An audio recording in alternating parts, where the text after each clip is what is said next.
Onorevole Giovanna Iacono, parliamo di questo nuovo corso del Partito Democratico con la vittoria della Schlein. Lei la appoggiava, ecco, cosa ci aspetta? Intanto è una grande vittoria dal nostro punto di vista. Io sono stata tra i primi a sostenere questa candidatura credendo in lei fin dal primo momento e questo diciamo, alla fine ci ha dato ragione. È stata appunto una grande vittoria voluta anche dall'affluenza altissima ai gazebo. Tantissima gente ha partecipato alle primarie e noi di questo siamo contenti e credo che la gente con questa ampia partecipazione abbia voluto lanciare messaggi chiari a noi dirigenti e rappresentanti istituzionali del Partito Democratico.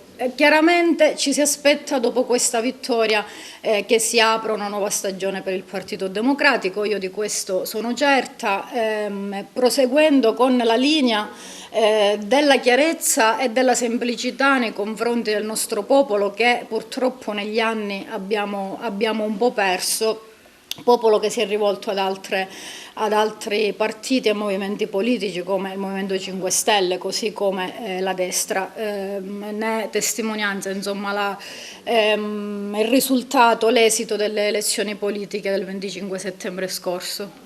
Ad Agrigento chi sono stati eletti in Assemblea Nazionale? Allora, Agrigento ha eletto 4 delegati in Assemblea Nazionale, 2 per la mozione Schlein, di Elly Schlein, che sono Gianni Picone, già sindaco di Campobello di Licata e oggi Presidente del Consiglio della stessa città, e Mariolina Bono, storico volto della sinistra saccense, già vice sindaca della città di Sciacca, mentre per la mozione Bonaccini sono stati eletti Mario Castronovo, un giovane dirigente e segretario del Circolo di Palma di Montechiaro, ed Eleonora Sciortino, che è una dirigente del Circolo di Agrigento città. Vi organizzerete ad Agrigento in un momento in cui, dovuto anche al Covid, ma dovuto anche a un'assenza politica nel territorio, vedremo un Partito Democratico più presente? Sì, certamente sì, tenendo conto anche del fatto che dopo le primarie, dopo la celebrazione del Congresso nazionale si aprirà una fase nuova e diversa anche nei diversi territori, e quindi si aprirà, non conosco i tempi ancora, ma certamente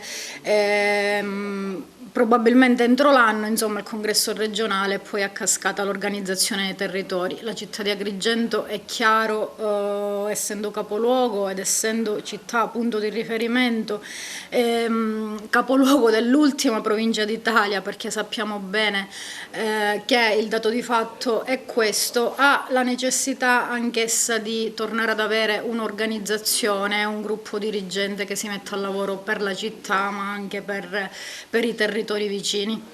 Si andrà a votare in 14 comuni della nostra provincia, tra cui uno dei centri più grossi che è Licata. Come si sta organizzando il partito per essere presente alla prossima competizione elettorale? È una tornata elettorale certamente impegnativa, sono tanti i comuni che vanno al voto, anche comuni diciamo medio-grandi come la città di Licata, ci sono chiaramente dei ragionamenti e delle discussioni in corso. Noi abbiamo anche la consapevolezza di avere già sindaci uscenti che si riproporranno, ma anche in diverse realtà gruppi dirigenti fatti di donne, uomini e anche giovani e giovanissimi che anche grazie alla vittoria dell'Elly Schlein si sono riavvicinati al partito, che sono risorse e nuove energie da mettere in campo per questa competizione elettorale. È chiaro che bisogna partire da un ragionamento politico su alleanze e anche sulla base di discussioni e ragionamenti che si fanno con l'associazionismo diffuso piuttosto che con la gente che rappresenta la società nei diversi territori, ed è chiaro che sulla scorta della linea tracciata dalla nostra segretaria nazionale Elly Schlein bisogna partire prima da noi e quindi continuare questo processo già iniziato con le elezioni politiche politiche di ricomposizione del quadro della sinistra attorno al Partito Democratico, al nuovo Partito Democratico, con chiaramente un'attenzione a chi può far parte di un campo che si costruisce insieme, un campo progressista che si fa anche rivolgendoci nuovamente al Movimento 5 Stelle. Renzi dice che con la vittoria della Schlein si apriranno delle praterie al centro, come risponde?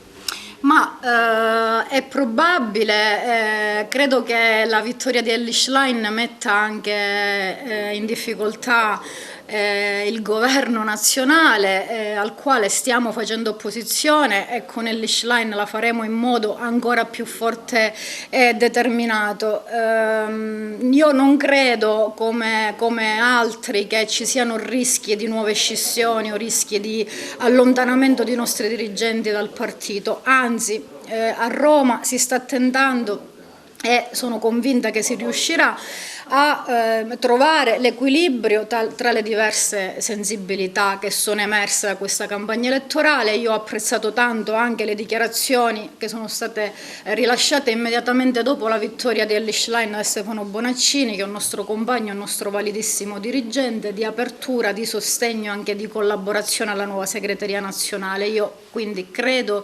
che si avvierà un percorso sicuramente di rinnovamento, sicuramente di cambiamento e di riaggregazione anche di tutte le forze in campo della sinistra e del mondo che guarda a noi con attenzione, ma credo anche che il partito rimarrà forte, unito e solido. Da un lato perdete Fioroni, dall'altro l'articolo 1 aderirà al PD.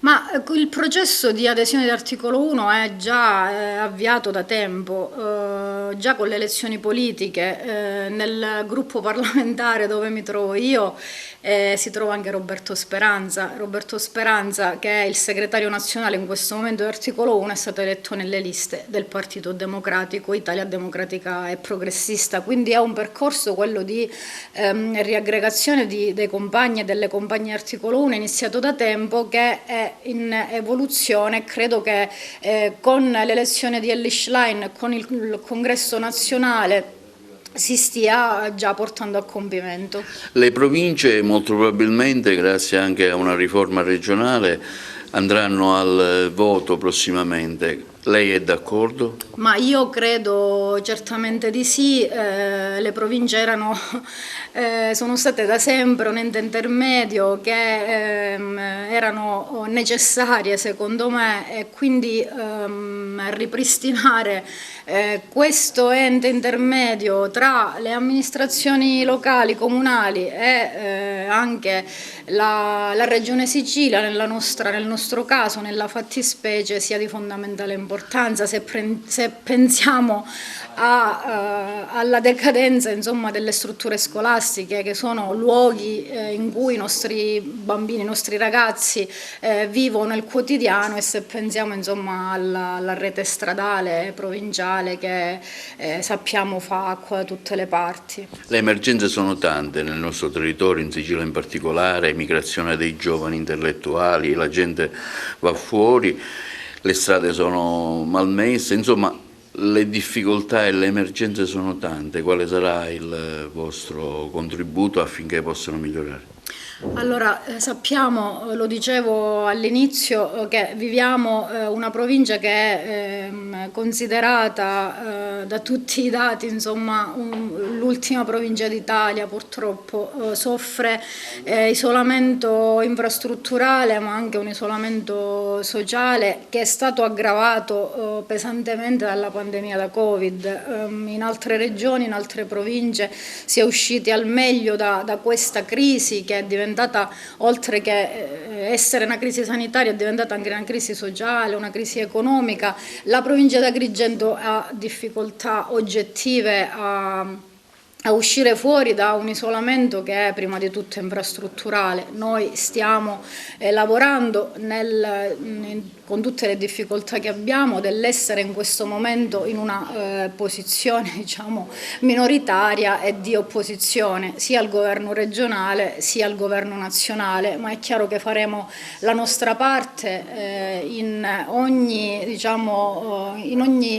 campo di possibilità di azione che abbiamo per provare anche, e in questo Ellis Schlein è stata chiara sul lavoro buono, sul precariato, sul fatto che le nostre giovani risorse non possono come dire, sottostare a una condizione di precariato e anche di doversi formare sempre e comunque gratuitamente. Questo è uno dei nostri obiettivi e un obiettivo è quello di valorizzare al pieno queste risorse per provare a evitare ancora e sempre di più questa emigrazione e questo allontanamento dei nostri giovani dalla loro terra, terra che diventa sempre più arida a causa della loro assenza e delle loro partenze. Come si è caratterizzata questa sua presenza in questo frangente all'interno del Parlamento nazionale?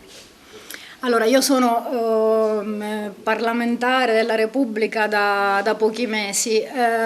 Se dovessi raccontare insomma, questi mesi di esperienza la rappresenterei insomma, in maniera positiva. Mi trovo in un gruppo parlamentare fatto di donne e uomini preparati e anche con diverse esperienze e che provengono chiaramente da diverse regioni, quindi esperienze diverse che stiamo provando insieme a mettere a frutto anche in un continuo confronto tra un'esperienza che può essere quella del vivere un territorio in una regione del nord Italia a confronto con la vita insomma,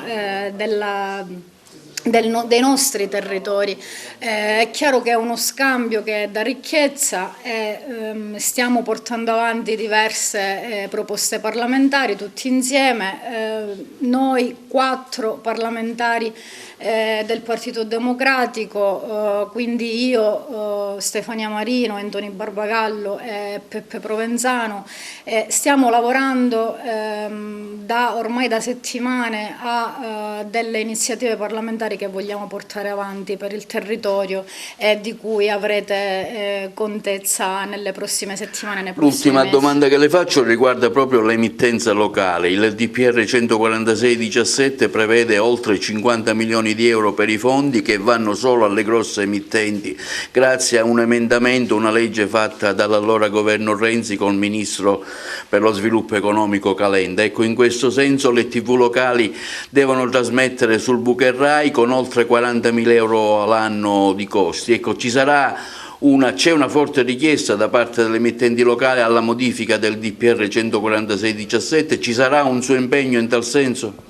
Sicuramente sì, le emittenti locali sono la voce del territorio, io le ho già detto in precedenza anche diciamo, nei mesi addietro che c'è sicuramente un impegno da parte mia e ci sarà certamente dai parlamentari, dai miei colleghi parlamentari siciliani e dal gruppo parlamentare ad andare avanti in questo senso.